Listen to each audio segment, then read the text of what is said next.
Julie, Foudy, great to be with you on this Monday morning. The United States are not only qualified for the Tokyo Olympics, they are qualified in dominant fashion, beating Canada 3-0 in the Olympic qualifying final. They finished the tournament without conceding a single goal. Let's not focus on the final, but the tournament as a whole. Julie, how would you rate the U.S. performance? If you did it on a scale of 1 to 10, Sebi, let's say I would give them about a 6.5. Mind you, to your point, they didn't concede a goal. They scored 25, which is the most in the entire tournament from any other country. And they were able to change their rosters. You got to see the depth of the United States team. All very good things. Why I give them a 6.5 is I don't think they look the sharpest we've ever seen the U.S. team. But that's to be expected. As we discussed coming into this tournament, January, February games are always really tough for the United States. They have to take a little bit of a break after a long season, especially after a World Cup year, as we've seen historically. It's super hard, which is why no one has gone, in my opinion, back-to-back winning the Olympics and the World Cup. Winning the World Cup and then the Olympics. So given that it was January, February, and it is traditionally hard, I thought they looked good, but I would say about a 6.5. All right, so that sounds like there's some room for improvement. When you dominate the way the U.S., though, did, that room for improvement isn't obvious. So where are your areas of concern moving forward? I wouldn't say areas of concern. I would say areas of improvement, Seb. And that happens, I think, all over. I mean, the thing that was beautiful about what Vlatko did in this tournament is he showed, and the strength of the United States team has always been their depth. And what he showed was that he's willing to play that depth. He's willing to start different lineups. He's willing to try people in different positions. And I think that's going to serve him well going forward. So I would say that looking at that front six they were playing with, they rotated a lot of different players in. Even that back four, they rotated different players in. And I like that. This is the time to do that in January, February, especially against the competition that they get in Concacaf qualifiers. So he's going to walk away with a ton of ideas from this tournament based on these last games. Julie, they finished the tournament with a plus 27 goal differential. I follow the Mexican men's national team quite a bit. And in that media circle, there's a lot of conversation about how Concacaf as a region kind of holds the Mexican men's national team back. This region is clearly not competitive enough for the United States.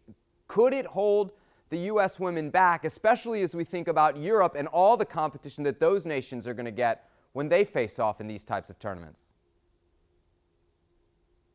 It definitely is a challenge. I mean, it's a great point. It's something that Jill Ellis in her tenure realized and said, look, we cannot survive as a country if we continue to play regional games against Mexico, against Canada, against Costa Rica. And those were a lot of the games they were getting when they couldn't get the good teams overseas. It's why they stopped going to the Algarve Cup, which was something that this national team has done for decades, because she felt we have to host a tournament in the United States, and that now is the She Believes Cup, and it's also the Tournament of Nations during the summer, where we can, in two distinct opportunities, bring the best teams over in the world and try and get the level of competition that they're seeing in Europe. And you see how it paid off at the World Cup in 2019. That was a sharper-looking team, a more confident-looking team than we've seen in a long time, and they rolled through 5 European teams, in fact, to win that World Cup title. So let's talk about this tournament as a whole and the individual players who may have upped their stock. Who do you think raised their stock the most? And for a moment here, let's put Kristen Press aside, because I think she deserves her own conversation about what her role is with this group moving forward. We'll do that in a little bit. But outside of Press, who do you think helped their case for either an Olympic roster spot or a starting Olympic spot? Lynn Williams. I think Lynn Williams was always on the bubble in 2019, and you knew what she had done professionally. We've seen what she can do with the Carolina Courage. But for her to come in, lead the team with 5 assists, I think she knocked in 3 goals as well. She looked sharp. She got the decisive goal against Canada in the 60th minute where it opened the floodgates for them a bit more. They were struggling in that first half. But I thought she played well. She was getting around the back line. She was getting in line. She was serving balls in. Her pace, as we know, presents problems to defenses. She stretches defenses, which then opens up the midfield for the United States. So I think Lynn Williams had a very good tournament for the United States. Do you think she's the closest thing the U.S. has to Alex Morgan in that number 9 spot?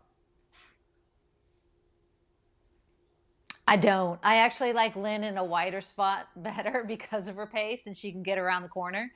I think she is a nice option to have, though, and I think it's good that Vlatko, as we were saying earlier, is looking at different people for that 9. Obviously, Carly Lloyd is the one that's going to slot in right now, but you have to have some depth in that number 9. Right now, I think Carly is winning that number 9 spot.